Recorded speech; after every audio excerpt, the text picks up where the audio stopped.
All right, so we got a little bit of an update. It's the beginning of March, and just finishing up with this little about a 2-day build. And so this is going to be the final north planter, and it's the final planter in this site. And it's pretty good, decent size. You know, I think it's about about 26 feet long in total. You got a couple different sections. These are about 2 feet wide, and wanted to try to do something a little bit different, and so I created this kind of a horseshoe shape. And so eventually, when everything's filled in, you know, people can be working in here. Of course, this won't be here. Be working in here, and you have access to all sides. So that's a little bit of an efficient gardening system. And it's got about 2 coats of wood protector on the inside and one on the outside. I still have to finish up with a little bit of a trim detail I'm going to do. Trying to use up all the scraps that I have from different jobs, and so I'm going to be doing a little bit of a trim detail on these corners. Not that they really need it, but got the extra material, might as well try to do something with it. But that's pretty much it. Nice to finally see it come off the SketchUp page, and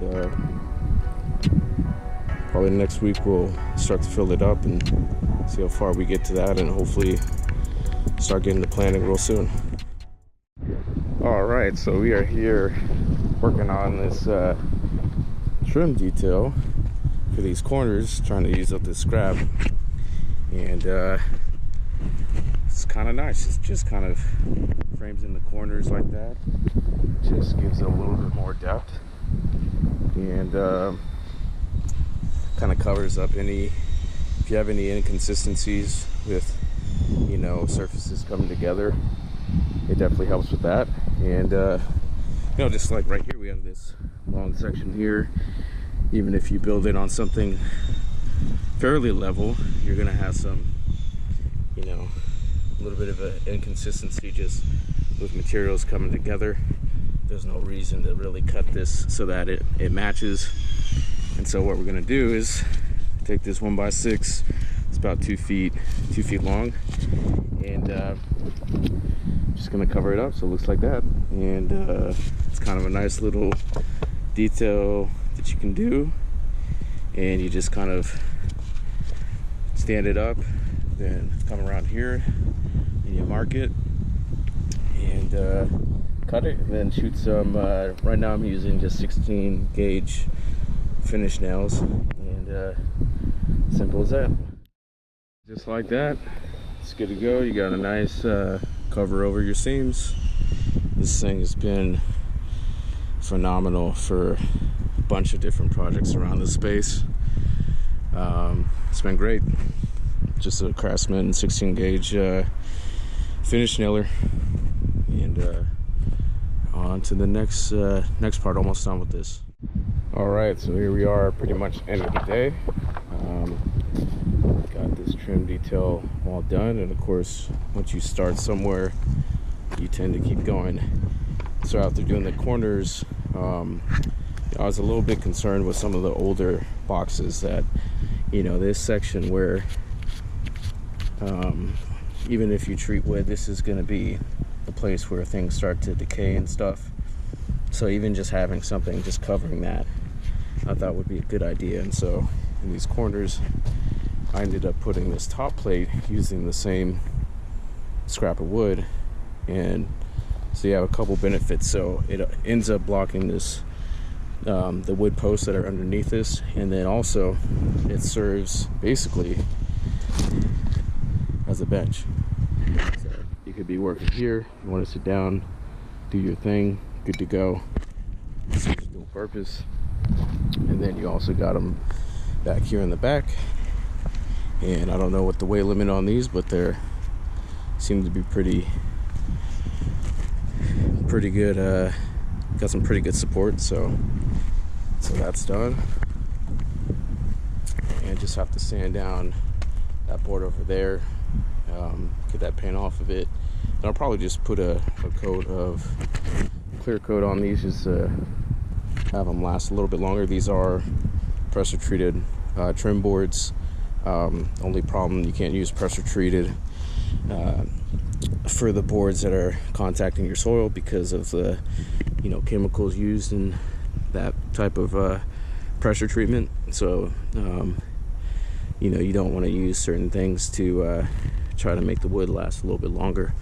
And I continued with the same idea on these smaller beds, and also this is kind of where I started this bench idea. I mean, these guys, you don't necessarily need a bench to sit right here, but it is nice. It's just kind of built in. And so these 3 planters got a little bit more of an update, which is kind of nice, when you are building something on uneven ground and you have like different sections that just don't fit together. These corner pieces end up kind of covering some of that, and it just makes it look kind of a lot nicer than just the box. And so the idea is, I still have some more scrap boards to use, so I'm going to continue over here. I've got these scrap fence posts, and I'm going to use those for the same thing. On this side, I'm probably just going to do the scrap or the benches on these boards, so it's a lot less of a distance, so it should still kind of work out. Basically going to do the trim around each of the corners, and it's just going to add just kind of a nice little detail, and you're also just using up scrap material, so that's always a good thing. And what's crazy is, these 12-foot boards are cheaper than 10-foot boards, and so we use these 12-foot boards for the exterior posts. And so we obviously had to cut I had to cut a bunch of them, and so I was left with all the scrap. But of course, it was better in terms of cost. So hey, if you're gonna get more material for cheaper, might as well do it. So I got a couple more 12-foot boards. We'll see if that's enough to do that section over there.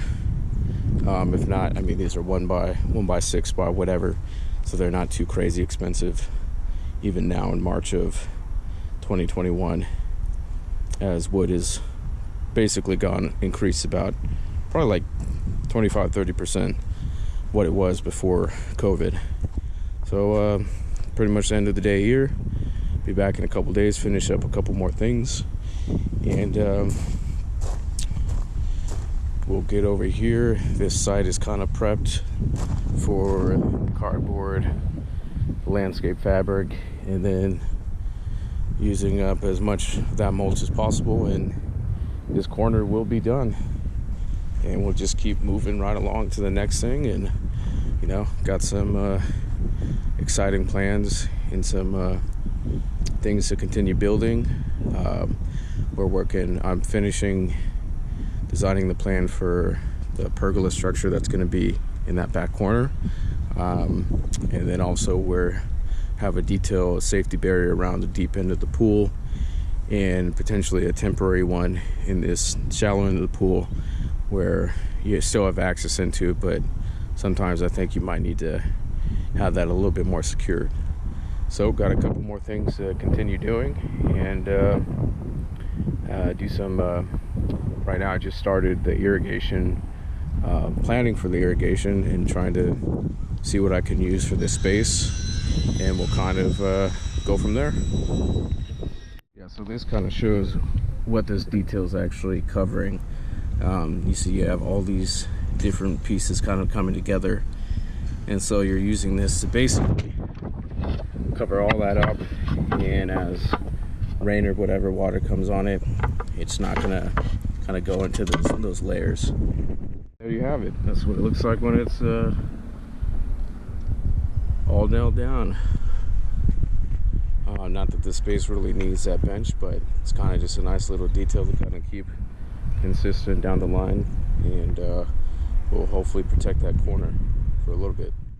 All right, here we are on another Another day of working on this project. I don't know why I always decide to throw down cardboard and landscape fabric when it's windy, so it always adds a little bit more of a challenge. But this kind of shows you the best way of trying to block weeds and stuff. So rather than just throwing down mulch on the ground, things are just going to come right back. So we put a layer of cardboard and then put a layer of landscape fabric, and it does pretty well. You'll still have like shallow weeds that will just grow on the top level of that, but it's a lot easier to pull them out. And you know, it's one of those things that will help keep weed control very minimum. So like this section has the same thing, cardboard and landscape fabric, and you can tell it's not too bad.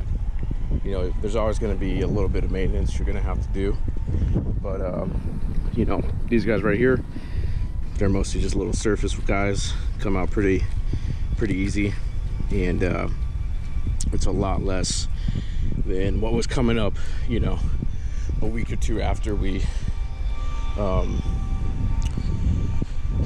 cleared the grass on top.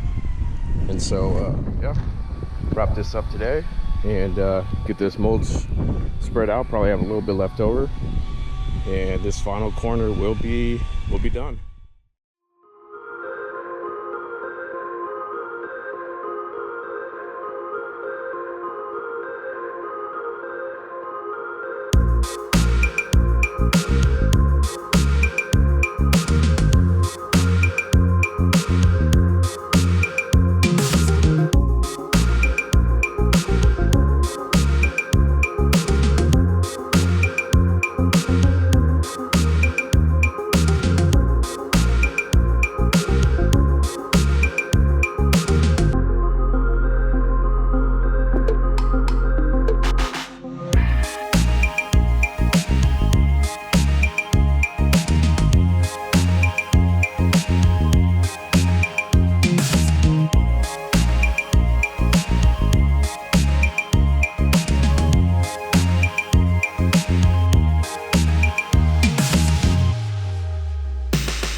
Cool thing is that you really can't tell that any of that stuff is down there. I mean, once you spread out your top material, your mulch, and you're going to be getting some rain in the next couple of days, so I wanted to get this down because as it rains, it'll all kind of compact, and after a little bit, it starts looking a little bit like over there in that section. Everything kind of compacts down, and you really can't even tell. It's kind of funny. Got a little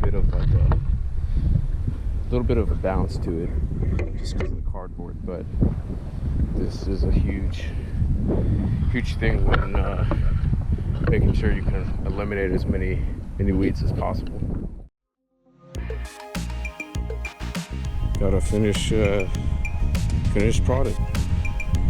Still have a little bit of mulch left over, fill in and maybe some couple gaps here and there, but all in all, this corner is all done.